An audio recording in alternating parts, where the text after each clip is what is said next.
Hey, hope everybody's had a great week. Hey, look, I've been thinking about something recently and decided this would probably be a good topic to post here.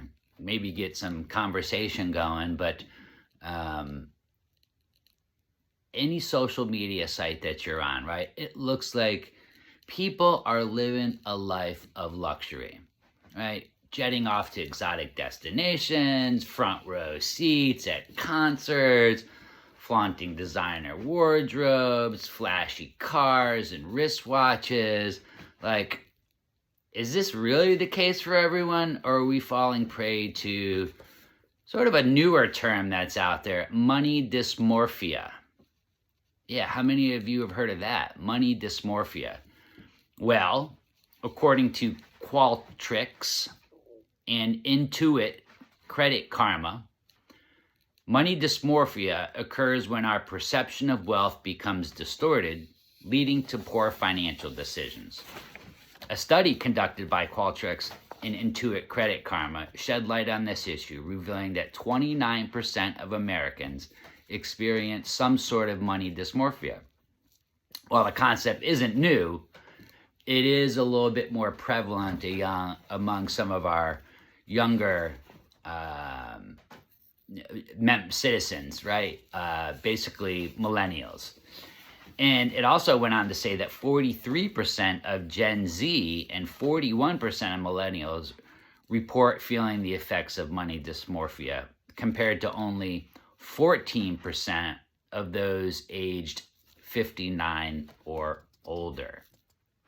Certainly, the disparity suggests that social media and digital culture play a significant role in the shaping of our views of money and wealth. Right? The study also highlights a concerning trend that many individuals who experience money dysmorphia believe they are financially behind despite having substantial savings. This disconnect between perception and reality can lead to overspending and, unfortunately, debt as people strive to keep up with what really is unattainable lifestyles. Right? We see all day as we're scrolling through our posts these exotic images, people living the greatest life, having the most wonderful experiences, smiles on their face, really nice views, high-end experiences, nightlife, shopping, so on and so forth, right? We see it all the time, and it's become a little bit normalized, hence the reference to this phenomena known as money dysmorphia, because we believe that it is attainable. And it is through hard work, through savings, through budgeting, financial planning. Yeah, of course, people who can save and budget and plan, right, they too can have those experiences. Unfortunately, what we're seeing is people who cannot afford that lifestyle or those experiences doing just that, living those lifestyles and enjoying those experiences. So, I was thinking about what are some ways that I can share with you or strategies and tips that I can share with you that just help keep us grounded, keep us in reality, but also have goals, have aspirations to do things, to go places. Behind me on my wall, these are all images and items from my collection of travels across the globe, both personally and for work. It was such an awesome experience to do that. I think many people should have international experiences, but it does take some planning and budgeting and sacrificing somewhere along the way. It seems like in today's age, there's no sacrificing. It's just we're doing it all, we're doing it right now, and c'est la vie.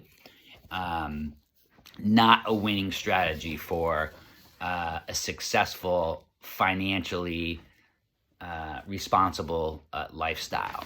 So here's what I have to say, okay? I'm going to give you 10 tips, 10 money-saving tips that will, and not even savings tips, just money tips that lead to financial stability, okay? Like, you've heard me say this. You've heard 1,000 financial people say this. And by the way, I'm not a certified financial planner, but I am a person who has planned, who's lived on a budget, who has lived within my means. Our family has saved for retirement, and we have hit that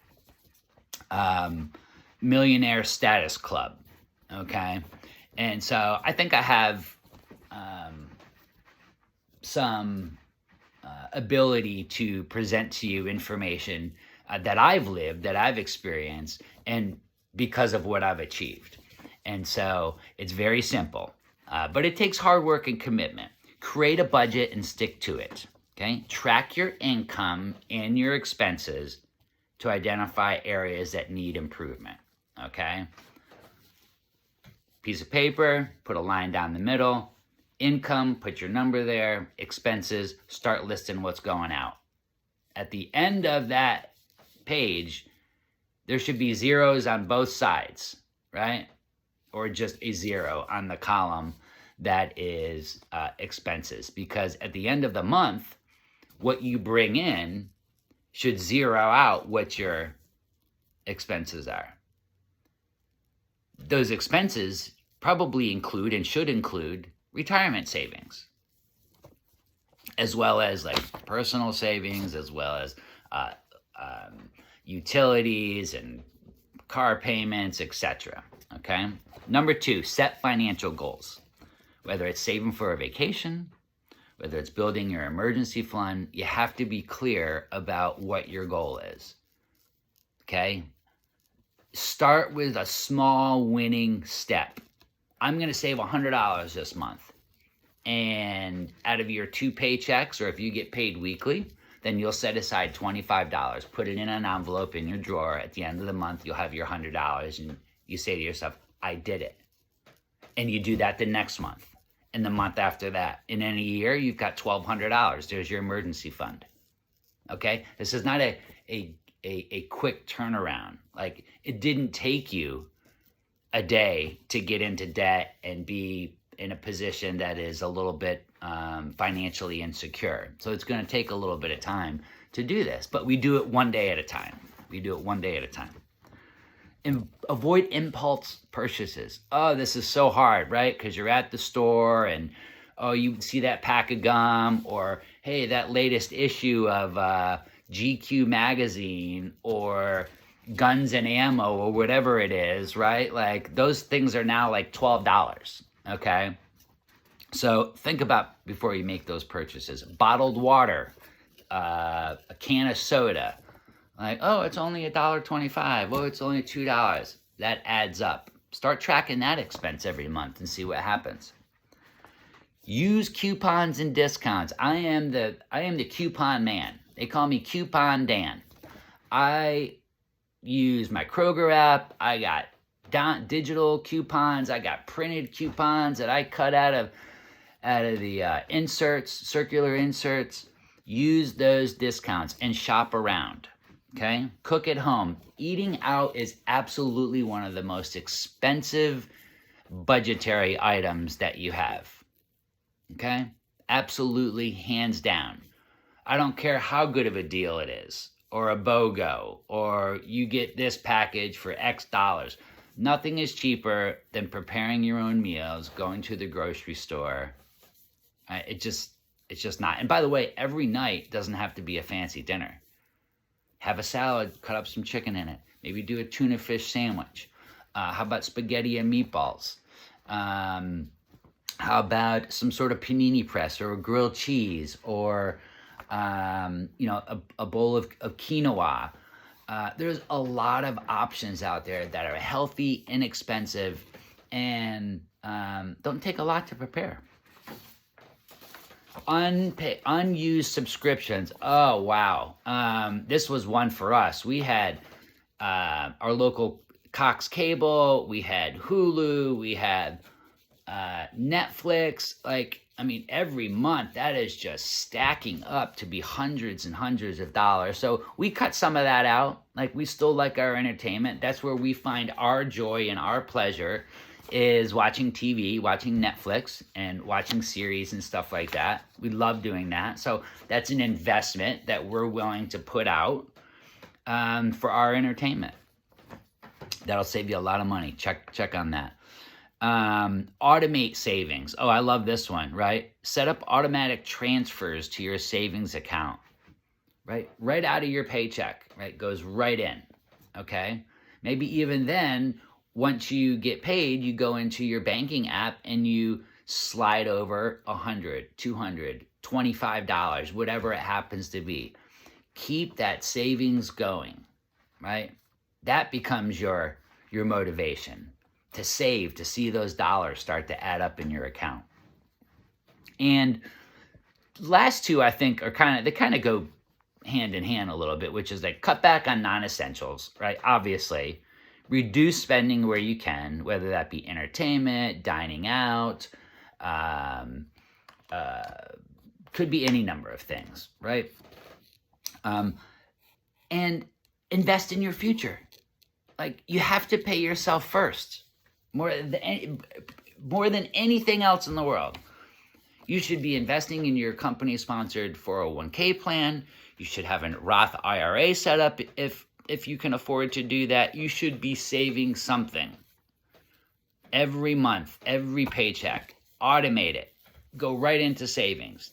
5, 10 years, 15 years, 25 years, 30 years of compounding interest, of residual contributions to your plan makes a huge difference at the end of your life and what are meant to be your golden years, not your stressful years. We have really got into an abundance mindset in our society, right? Things are cheap, they're easily replaceable. It's often less expensive and more efficient to buy new rather than have something repaired. Like, we need to get back into a scarcity mindset, not a scaring mindset, a scarcity mindset, where we have to be a little bit more intentional about what we're buying and for what purposes. Like, we spend a lot of money in this country on unnecessary items, okay? Like, really, think about what you could be saving towards retirement every month and towards your future or your children's future by cutting out non-essentials, by cutting back on spending on dining out and entertainment and coffees, etc. Like, those are some really, really, I think, important suggestions and strategies for you to start today. As it relates to getting out of debt, this is probably one of my most topics that I care most about, because debt is absolutely taking away your future financial stability.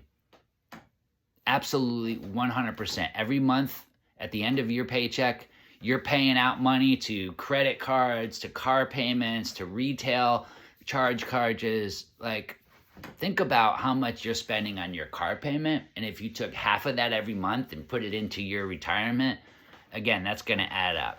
So get out of debt as quickly as possible, but it's not going to take a day or a month or even a year. It might take a couple of years, but do it with a plan.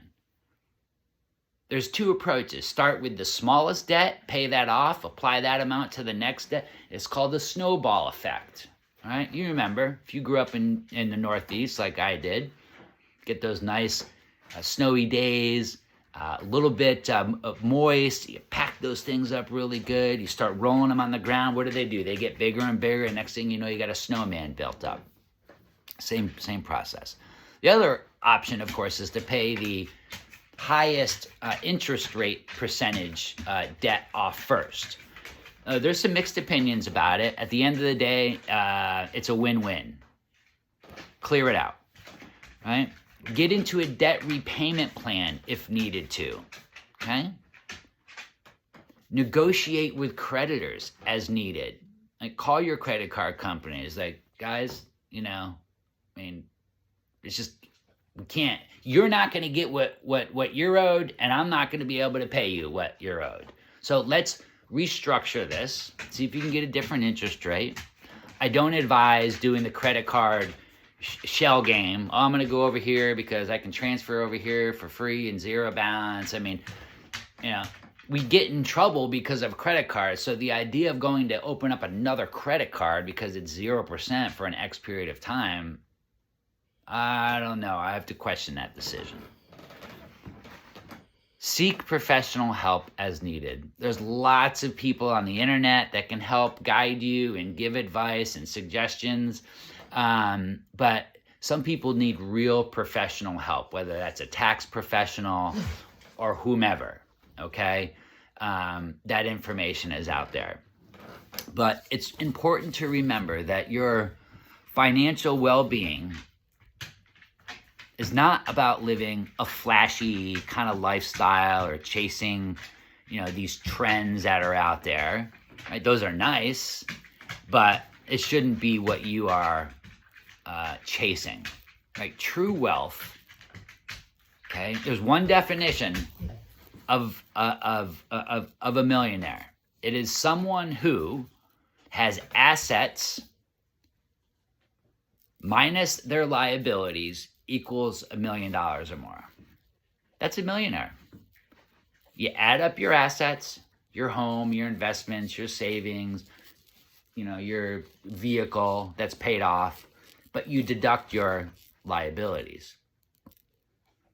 You do that math and you come up with your number. At the end of your life, you're looking for financial security. You need smart decision-making and long-term planning, but it all starts today.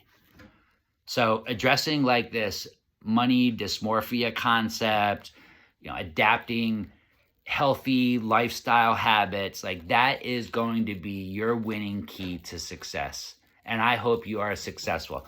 Hey, look, reach out, ask me questions. I have no problem telling you what my situation was and how I got to where I am today.